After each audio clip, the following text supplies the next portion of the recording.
ወይም 16 ውስጥ አንደኛው ቁጥር 1 ጨዋታ ነው። እንዳጠቃላይም ምናልባትም በቀጣይ የሚደረጉ ፍልሚያዎች እንዳሉ ሆኖ እስካሁን ባለው እንቅስቃሴ የኛው ጨዋታ በጣም ሱፐር ነው። በጣም ቆንጆ ጨዋታ እንመለከታለን። ክርስቲያኖ ሮናልዶ የመጨረሻው ጨዋታ ዛሬ ይሆናል ወይስ አሁንም ጉዞውን ይቀጥላል የሚለው በጉት የሚጠበቅ ጉዳይ ነው የሚሆነው። ክርስቲያኖ ሮናልዶ ትናንት የሰጠው ጋዜጣዊ መግለጫ ላይ ብዙ ሀሳቦችን ያነሳበት በተለይ ሚዲያው እና አንዳንድ ጋዜጠኞች እሱ ላይ የነበራቸውን ጫና ግልጽ አድርጎ የተናገረበት ኢንተርቪው ነበረ። እንግዲህ ምን አይነት ኢፌክት ይኖረዋል አብረን እናያለን ከጨዋታው በኋላ። ግን ትናንት ስሜታዊ ነበር ሮናልዶ ትንሽ ከዚህ ከእድሜው ጋር ተያይዞ የሚነሳበትን አሁን ትችቶች ማስተናገዱና መሰል ነገሮች ደስተኛ አላረጉትም ክርስቲያኖ ሮናልዶና በከፍተኛ ሁኔታ ብዙ ሀሳቦችን ሲያነሳ የነበረበት ጋዜጣዊ መግለጫ ነበር የትናንትናው ጋዜጣዊ መግለጫ። እና ዛሬ ትናንት ኔይማር ልቡ ተሰብሯል። ዛሬስ ያማል ወይስ ሮናልዶ የሚጠበቅ ነው። ሮናልዶ እንግዲህ ለረጅም ዓመታት በስኬት የቆየ ተጫዋች ነው። ብቸኛ ዋንጫ ያላሳካው ማለት በሚቻል ሁኔታ ይህንን የዓለም ዋንጫ ነው። የሌለው ዋንጫ ሻምፒዮንስ ሊግ አለው፣ ፕሪሚየር ሊግ አለው፣ በየሄደበት ሊግ ዋንጫ ወስዷል። ጁቬንቱስ ላይ፣ ማድሪድ ላይ፣ ዩናይትድ ላይ ሁሉም ቦታ ዋንጫ አለው። ግን እቺ የዓለም ዋንጫ እንደ ጉድለት ትታያለች። ካካ በርግጥ እኔ የዓለም ዋንጫ አንስቼ እኮ የዓለም ምርጡ ተጫዋች አይደለሁም ብሏል። የዓለም ዋንጫ ማንሳት የዓለማችን ምርጥ አያስብልም የሚል አይነት ይዘት ያለው አስተያየት ካካ መስጠቱ ይታወሳል። ግን እንደ ጉድለት የሚነሳበት በተለይ ሜሲ የዓለም ዋንጫውን ካነሳ በኋላ ከሜሲ ጋር የሚያፎካክሩት ከሜሲ ጋር ሮናልዶን የሚያዩት የሚያወዳድሩት የሜሲ ደጋፊዎች ሮናልዶ ላይ የሚያነሱት ቅሬታ አንድ ነው። ዓለም ዋንጫ የለውም፣ ሜሲ ዓለም ዋንጫ አለው፣ ሜሲ ሙሉ ነው ዓለም ዋንጫ ስላለው የሚል ሐሳብ ያነሳሉ። ሮናልዶ ራሱ ዓለም ዋንጫ ማንሳት ትልቅ ግብ አይደለም የሚል ሐሳብ ከዚህ ቀደም መስጠቱ ይታወሳል። ያው እንደዚህ አይነት ትችቶች ከመብዛታቸው ጋር ተያይዞ ይመስለኛልና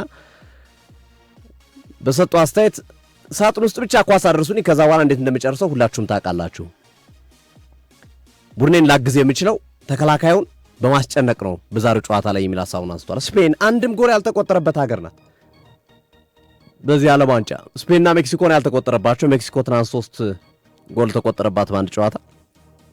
ስፔን ግን እስካሁን ጎል አልተቆጠረባቸው። ጎል ያገባሉ፣ ጎል አይቆጠርባቸው። ጥሩ ሚድፊልድ አላቸው፣ ጥሩ ተከላካይ አላቸው። ማጥቃቱም መጥፎ የሚባል አይደለም። ያማል፣ ኦያርዛባል፣ ኒኮ ዊሊያምስ፣ ፌራን ቶሬስ እና የመሳሰሉት ተጫዋቾች ቤናን ጨምሮ ያለበት ቡድን ነው። በጣም ታለንትድ የሆኑ ተጫዋቾች ያሉበት ነው። በፖርቹጋል በኩል እንደ ክፍተት የምናነሳው የተከላካይ መስመሩ ነው። የፖርቹጋል የተከላካይ መስመር በተለይ የማል ተከላካዩ ሮቢን ዲያስ ከመጣ ወዲህ ትንሽ ተሻለው ለውጥ አመጣ እንጂ ከሮቢን ዲያስ በፊት አራሆና ሬናቶ ቬጋ የነበራቸው ጥምረት በጣም ከባድ ነበር። ማንም ሊሰብሮ የሚችል አይነት እንኳን ትልልቅ አጥቂዎች ይቀሩና ዲያስ መምጣቱ ተወሰነ መንገድ የተከላካይ መስመሩ ጠንከር አድርጎታል፣ ብረት ለበስ እንዲሆን አድርጎታል። ግን ስቲል የተከላካይ መስመሩ ላይ ክፍተት ታነሳለ። በስፔን በኩል ግን ተከላካዩንም ጥያቄ አታነሳበትም። ጎል ያልተቆጠረበትም የአሜሪካ ላፖርትና የኩባርሲ ቀኝና ግራ ማርኮ ኮያና ፔድሮ ፖሮ በጣም አስደናቂ ተከላካይ ነው። ሚዱ ድንቅ ነው። ሚዱ አሁን የፖርቹጋል ትልቁ ችግር የሚዱ አልተዋደ። ተጫዋቾቹ ጥራት አላቸው፣ ምንም ጥያቄ የለም። በማንቸስተር ዩናይትድ ብሩኖ ፈርናንዴዝ እናሳይቶናል። በፓሪስ ሴን ጀርመን ጆዋኔቬች እና ቪቲና ያሳይቶናል። እንዲሁም ቪቲናና ጆዋኔቬች አብረው በፓሪስ ሴን ጀርመን ለረጅም ጊዜ እንደሞት ጨዋታቸው የፖርቹጋል የአማካይ መስመር ለመዋድ ይቸግራል ብዬ አላሰብኩም ነበር። ግን የአማካይ መስመሩ በቃ መግባባት አልቻለም። ለምን እንደሆነ አልገባኝም። አልተግባቡም።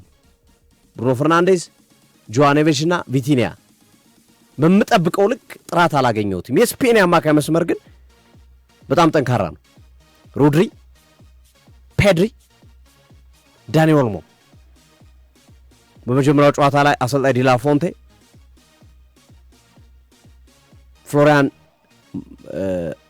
ፋቢያን ሪዩዝን ነበር የተጠቀሙት በዳንኤል ኦልሞ ቦታ።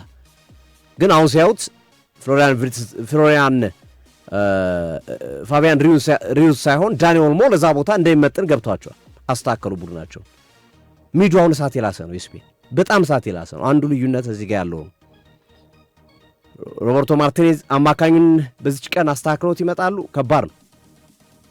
ግን ምናልባት የጨዋታው አይነት ለጨዋታው የምትሰጠው ግምት ለጨዋታው የምትሰጠው ትኩረት ደግሞ አንዳንዴ ጨዋታዎችን ሲቀያይራቸው ታያለህ። ለጨዋታ ያለ አመለካከት ትንሽ ጨዋታ ሲገጥም ያው የበቀላው አልፈዋለሁ ብለህ ስለምታስብ ብዙ ኢነርጂ አይኖርም፣ ያን ያህል አትጨነቅም። አሁን ፖርቹጋልም ለስፔን ኃያል ናት፣ ስፔንም ለፖርቹጋል ኃያል ናት። ሁለቱም ተጠንቀው የሚገቡበት ሁለቱም ያላቸውን አቅም ይዘው የሚገቡበት ጨዋታ ነው። ይህን ጨዋታ ማሸነፍ የሞት ሽረት ጉዳይ ከመሆኑ ጋር ተያይዞ አንዱ ሮናልዶ ራሱን የሚያድንበት ነው፣ አሁንም በዓለም ዋንጫ ለመቀጠል። ሌላው ፖርቹጋልም እንደ ፖርቹጋል ስፔንም እንደ ስፔን ዋንጫ ይፈልጋሉ። የዓለም ዋንጫ ከተገመቱ ሀገራቶች መካከል ናቸው።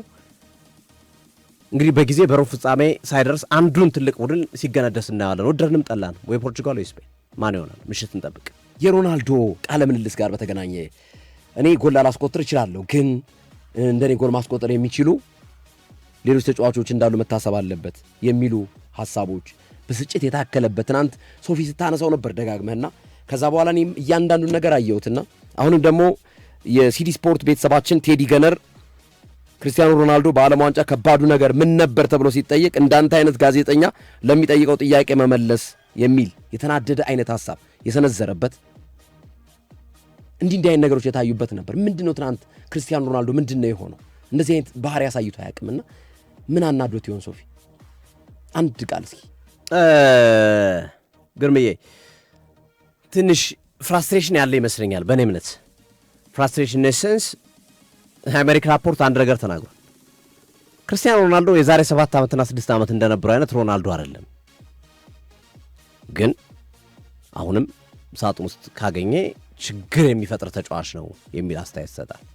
በተመሳሳይ ሌሎችም ሮናልዶ አብቅቶለታል የሚሉ ሐሳቦች በግራም በቀኝም ይሰማሉ። እሱም ከዚህ ዓለም ዋንጫ በኋላ ላይጫወት ይችላል፣ ግን እንዳለው ከሆነ እሱ እናንተ የኔን ማቆሚያ አትወስኑልኝም፣ እኔም እንድቀጥል እናንተ ማድረግ አትችሉም የሚል ሐሳብ ግን በጣም ስሜታዊ ነበር።